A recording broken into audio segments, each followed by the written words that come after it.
Hey y'all, this is a quick winter storm rant, okay? Are you kidding me? Okay, y'all, I'm in the Midwest, Indiana to be exact, and the schools have already been closed for 4 days, okay? All schools. The schools and my son's daycare have been closed for 4 days. So we're thinking that the ice storm is over and that, we can resume. But look at this.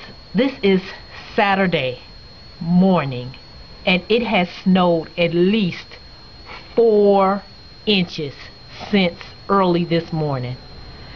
I have keep asking my husband when he is going to buy my winter home in Florida, because this here is unacceptable.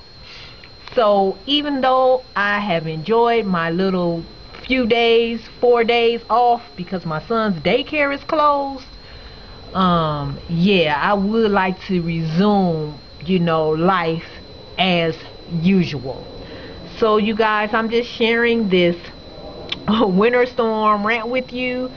It may look like my son may not go to school Monday, so I'm not even sure how all of this is going to work out, but however, hopefully it'll be over soon. Okay, you guys, I will chat with you later. Bye bye.